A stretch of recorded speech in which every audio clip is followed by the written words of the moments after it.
transforma lares machucados em lares curados. Presta atenção. Deus transforma lares machucados em lares curados. O que significa isso? Como que Deus faz isso? Bom, vamos lá. Primeiramente, aconteceu isso há milhares de anos atrás na vida de um homem. Várias vezes na minha vida, eu já preguei essa história que eu vou pregar hoje, que nós vamos pregar hoje. Só que o que eu vou falar hoje, eu nunca tinha falado. Porque a palavra de Deus se renova. Às vezes a gente prega a mesma palavra, mas aprende coisas diferentes. Então, preste atenção para você entender. Eu vou colocar primeiro o versículo e em cima desse versículo eu vou te ensinar. Nós vamos te ensinar. Preste atenção, vamos ler. Ele diz assim, ó, Gênesis 50, 20 e 21. Essa fala aqui é de José do Egito. Ele está falando aqui com os irmãos dele que estavam presentes bem no dia que ele já era governador do Egito. Ele já era um homem grande. Na verdade, foi um reencontro, né, entre José e os seus irmãos. Você vai entender tudo, preste atenção. José falou assim para eles, ó: vocês, na verdade, planejaram o mal contra mim. Porém, Deus o tornou em bem. Então, os próprios irmãos planejaram o mal contra ele. Mas o mal que eles planejaram, o que Deus fez? Tornou em bem. Tornou em bem.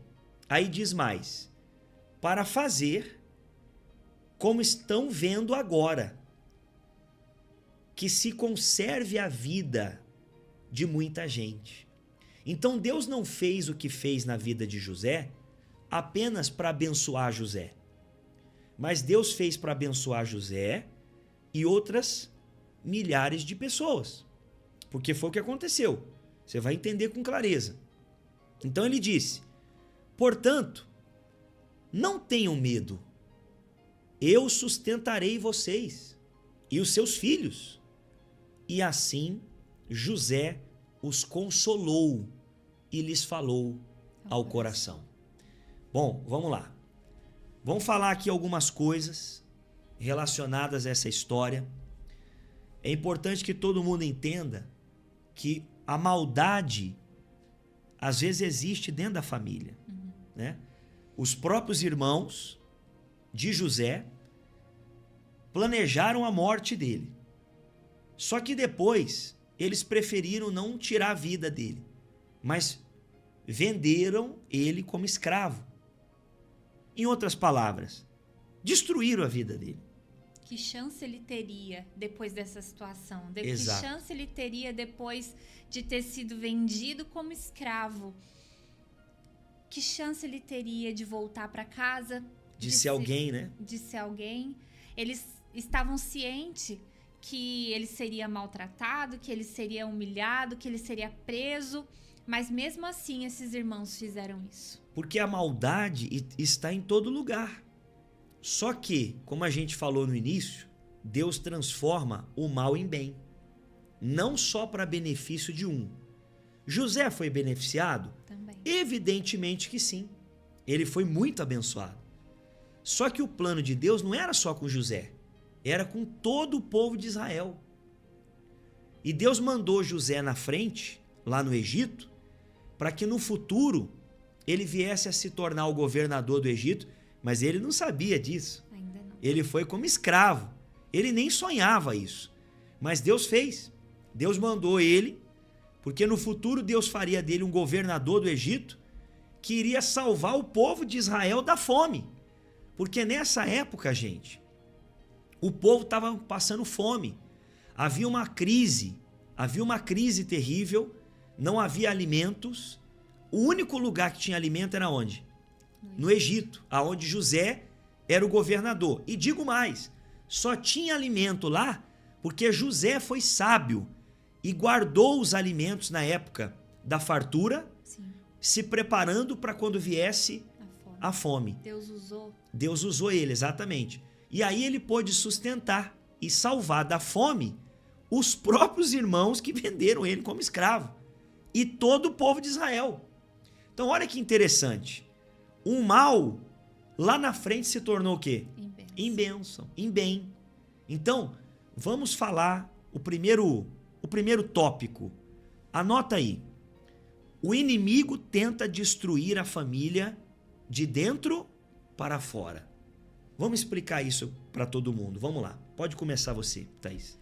A gente vê nessa história a inveja dentro da casa de Jacó. De José, perdão. Do pai. Ah, sim, você tá... Verdade. Desculpa. O pai de José era Jacó. Sim. Ali naquela família, dentro da casa deles, aonde deveria haver a união, houve a inveja. E isso é um problema tão pequeno que muitos passam desapercebido, mas que lá na frente se torna uma bola de neve, que foi o que aconteceu. Uma pequena inveja entre os irmãos se tornou com o pai sem o filho vendido para o Egito como escravo. Olha, um problema pequeno dentro da família que se tornou numa bola de neve. Então, nós vemos que temos que ter cuidado com essas coisas pequenas que o mal tenta colocar dentro da nossa casa. Que às vezes você não dá a devida importância e aquilo vai crescendo, aquilo vai tomando proporções e isso faz mal. Ele tenta agir na sua família de dentro para fora. Talvez você tá blindado e protegido das coisas que vêm de fora para dentro. Mas às vezes as de dentro para fora a gente deixa passar. Então que a gente esteja sempre vigilante com isso. E são coisas simples, às vezes uma palavra mal falada, às vezes um comportamento, um mau exemplo, né? Às vezes a falta de atenção, de perceber o que o outro está sentindo, o que o outro está passando. Então às vezes o mal trabalha, como ela falou, e falou bem, conforme a gente viu no texto, que não foi de fora, foi dentro. Os próprios irmãos, o diabo, Satanás, usou eles para tentar destruir. Mas Deus sempre transforma a maldição em bênção. Deus transforma uma família que foi destruída, machucada, em uma família curada. Porque, como você falou, o pai de José, o pai de todos eles, né, Jacó, ele sofreu. Porque os irmãos falaram para ele que José tinha morrido. Ele não sabia, o pai não sabia que o filho estava vivo, que José estava vivo. Ele não sabia. Os irmãos inventaram uma mentira, dizendo que um animal tinha matado ele, levaram até a túnica dele manchada de sangue, para dizer, ó pai, infelizmente, José partiu. E o pai ficou achando que era isso, quando na verdade não era nada disso. Ele tinha sido vendido como escravo, estava vivo, era escravo, mas estava vivo. Então, aquela dor, imagine, os anos de sofrimento daquele pai. Mas depois, lá na frente, aquela ferida, aquela dor foi curada, porque ele reencontrou o filho. Imagina a alegria dele, pensando que o filho estava morto, o filho está vivo e, além de estar vivo, ainda é o governador do Egito. Governador do mundo, a gente pode dizer, porque o Egito era o país mais poderoso naquela época. Né? Então José, ele era praticamente o homem mais poderoso do mundo. Então imagina um pai que pensava que o filho estava morto, descobre que está vivo e que é o homem mais poderoso do mundo. Imagina só. A dor dele se tornou em alegria. Não é verdade? Exatamente, mas isso demorou. E isso foi um período longo. Foi um processo. Exatamente. E aí nós vamos entrar aqui com o nosso próximo tópico. Deus trabalha no silêncio, mesmo quando tudo parece perdido. Olha só que forte isso daí, né? Exatamente, porque tudo parecia perdido. Tanto para José, que estava sendo levado como escravo, como também para o pai, Jacó, que pensava que o filho tinha morrido, e até os irmãos, porque os irmãos falaram, agora acabou, nunca mais ele vai voltar. Né? E alguns deles até se arrependeram. no que tinham feito. Mas aí já era tarde. Entre aspas, já não tinha mais o que fazer. Então parecia que estava tudo perdido, né? E imagine, se coloque no lugar de José. Ali, você sempre teve uma casa, você sempre teve uma família, o pai para cuidar de você e de um momento para outro você está escravo, você está... Sendo maltratado. Como um escravo. Então, você tem aquele momento que você pensa, será que Deus está aqui? Será que realmente eu sirvo um Deus vivo? Mas Exato. aí é onde você tem que confiar, porque ele trabalha no silêncio, mesmo que você não esteja vendo. Isso. José também não viu. José também não viu Deus agir na vida dele no primeiro momento. Ele não sabia que ele ia ser governador do Egito, que tudo isso ia acontecer, ele não sabia. Demorou muitos anos para isso acontecer. Mas ele confiou, ele não se virou contra Deus por causa de uma situação que aconteceu que estava fora do controle dele. Então, quando vier na sua mente, fala assim, não vou... Sempre vem. Com certeza vai vir na sua mente, já veio e vai continuar vindo. Não faça, você não está vendo ainda a resposta. Desiste. Já aconteceu algumas coisas, mas aquilo ainda não aconteceu. Lute contra isso e fale, Deus está agindo. Mesmo que demore, Deus está trabalhando, Deus vai fazer no tempo certo. E Ele está me preparando para isso, porque foi isso que aconteceu. José, ele ainda, quando ele foi vendido, ele era um menino, ele era imaturo, ele não estava pronto para ser o governador, ele não estava pronto ainda para ser usado por Deus da forma que Deus queria usar. Ele precisou de tempo para amadurecer. Sim. E é isso que Deus faz nesse silêncio. Deus está cuidando de você, Deus está te amadurecendo, Deus está te aproximando dele para que lá na frente você possa cumprir esse propósito dele. São duas vozes, a voz de Deus e a voz do mal. A voz de Deus diz para você o que acabamos de falar. Persevera. Deus trabalha no silêncio. Vai acontecer. Confia. É a voz de Deus. A voz do diabo fala, para. Desiste, não vai mudar, não tem jeito, vai ficar pior. Qual voz você vai ouvir? Porque aí não depende de nós, depende de você. Aliás, não depende nem de Deus, depende de você.